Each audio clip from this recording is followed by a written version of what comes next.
be a law forbidding doctors from falling sick.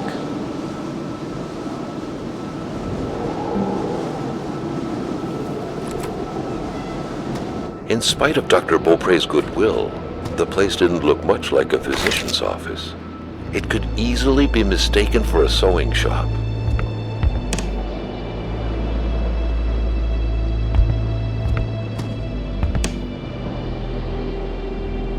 Only a great misfortune could have pushed a man like Dr. Beaupré to isolate himself from the world, far up north and buried in snow.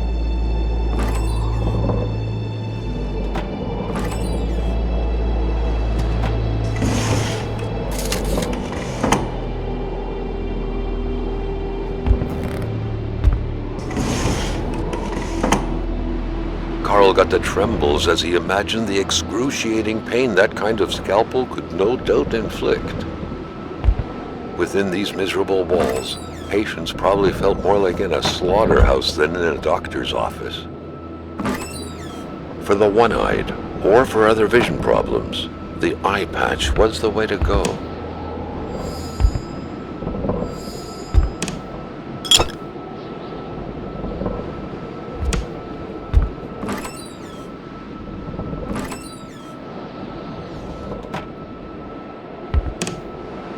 A chamber pot. Fortunately for Carl, inspecting it wouldn't further this particular investigation. It couldn't get any more makeshift than this, Carl thought, astonished. Everything was improvised, including the examining table. Who could really lie on this and expect a happy ending? The injured could be recognized by the large stains of red, an informal nickname given to Merbromen, smudged all over their injuries. Dr. Beaupré had done his medical studies quite far from here. He was surely one of the first students out of the new campus to settle on the mountainside.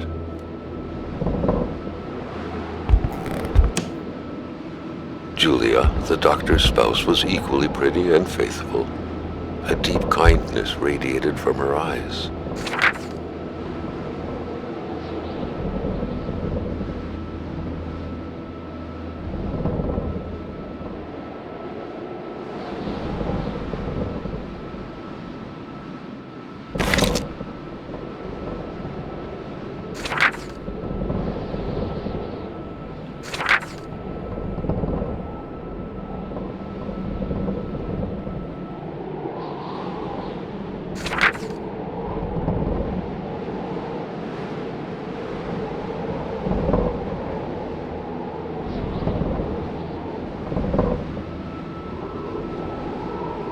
Hell with patient confidentiality.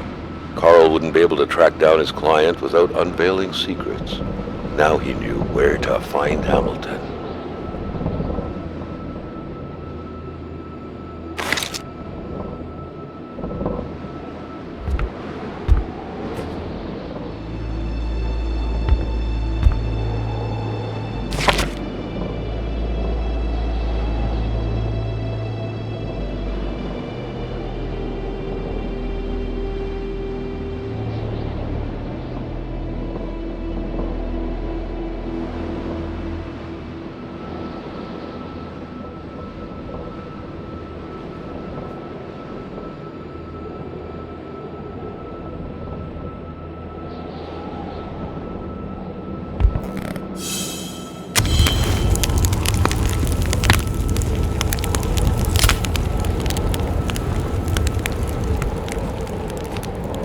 Good doctor, flanked by his beautiful spouse.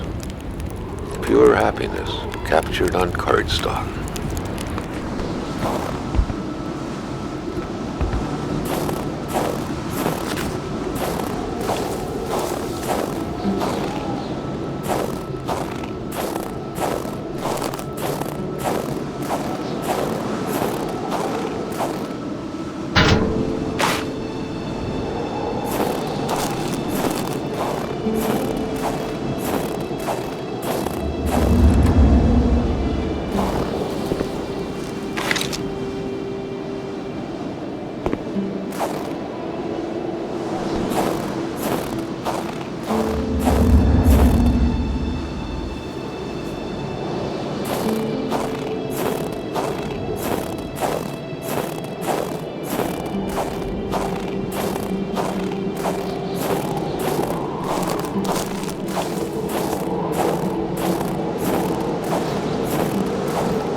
The track was fresh. That meant the car sunk down just a little while ago. Now where the hell could the passengers possibly have gone? The track was fresh. That meant the car sunk down just a little while ago. Now where the hell could the passengers possibly have gone? Road turned into nothingness. Carl hated dead ends. Made him feel trapped.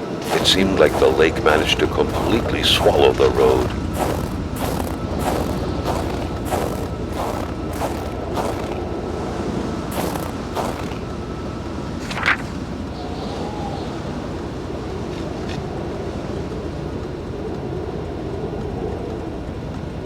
Someone must have dropped this in a hurry, but whoever did was heading into the woods. Carl's tracking instincts were quickly kicking in.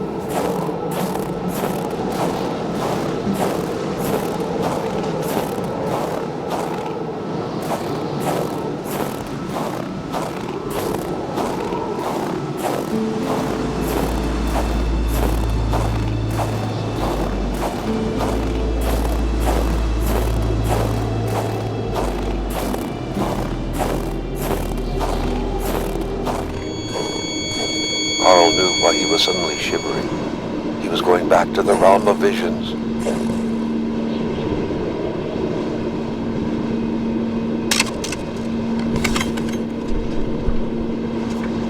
Carl had no issue recognizing the spirit-like figures, but he couldn't figure out what they wanted from him. The phantom, freed of reality's shackles, vanished in the forest. Earlier, Carl had witnessed a tragedy that befell it.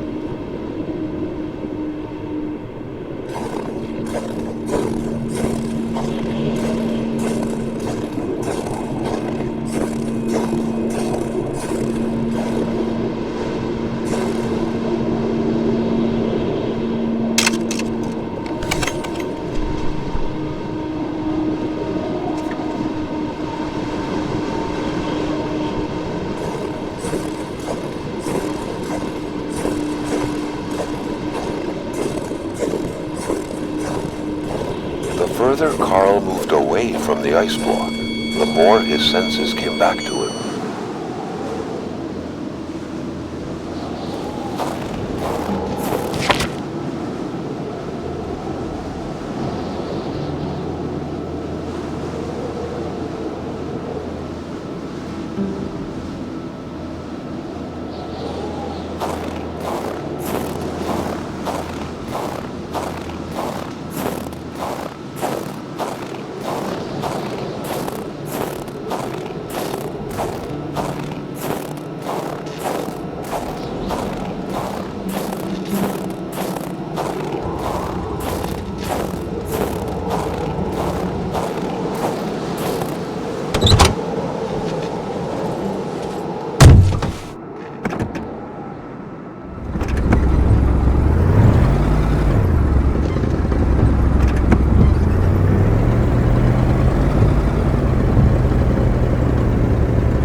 freezing, right down to the bone.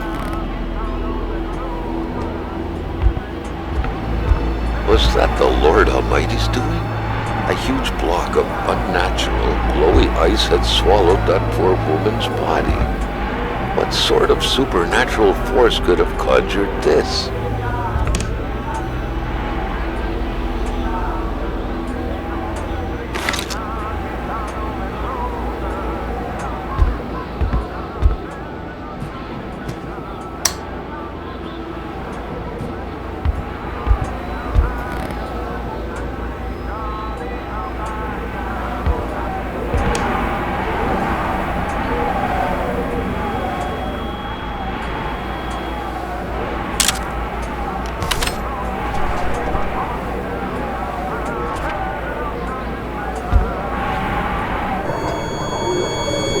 Felt a cool, tingling sensation in his back. Another vision took over him.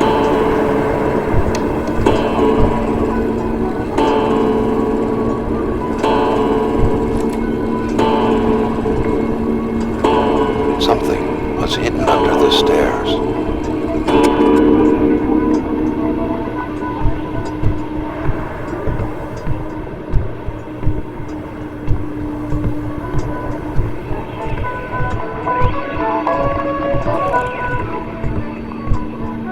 The man grabbed his rifle.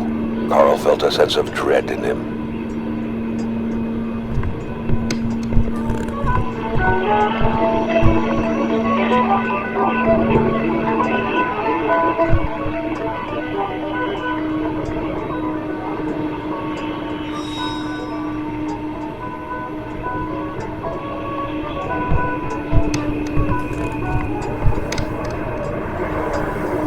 Perhaps their spousal relationship had been cooling down lately.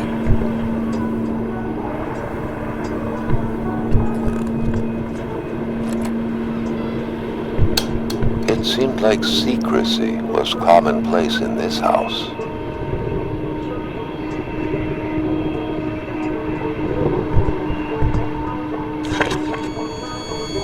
The vision's veil was lifted, and he was back to reality. A reality in which Giselle, Gilles' loving spouse, was motionless, frozen in ice.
Looks like the holes in that puzzle are there to stay.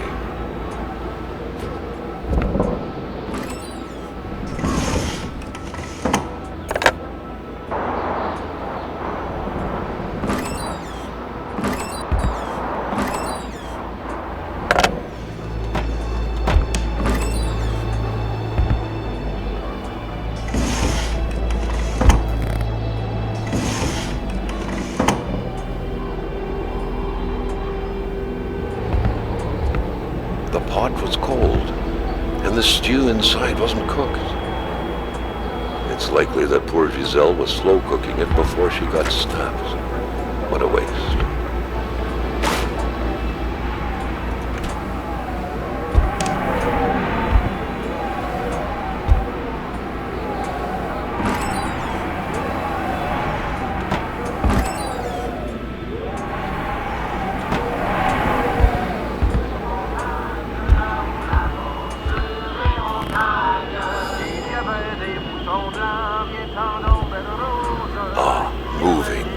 What a pleasant activity. Of course, you'll find the record player only to find the records weeks later in some random box. The general store, along with several more infrastructures in the area, had been acquired by wealthy industrialist William J. Hamilton. Perhaps the village should be rechristened Hamiltown.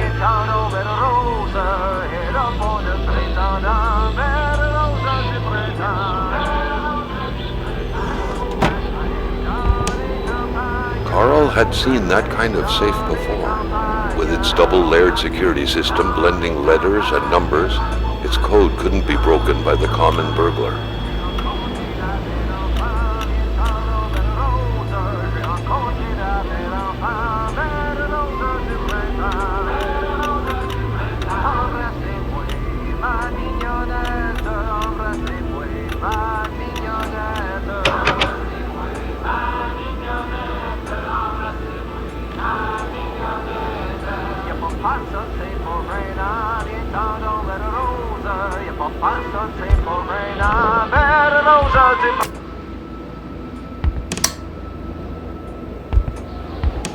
What a mess! Clearly, there was some major revamping work underway here. The place looked barely habitable. Many boxes scattered about. Carl didn't need to summon his detective training to quickly figure that the Lachauses had just moved in. Beautiful portrait of Gilles and Giselle, bound together by the chains of conventional love.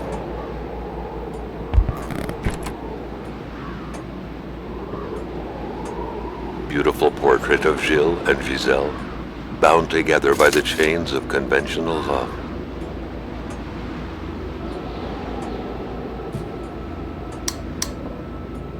The cross looked after a marriage's well-being and served as a motivator to uphold the priest's sermons calling for more little worshippers on one hand and cautioning against guilty pleasures on the other. Indeed, the Lachauses were still part of the God-fearing generation. A nice white coating would restore the room to its charm of olden days. Many boxes scattered about. Carl didn't need to summon his detective training to quickly figure that the Lachauses had just moved in.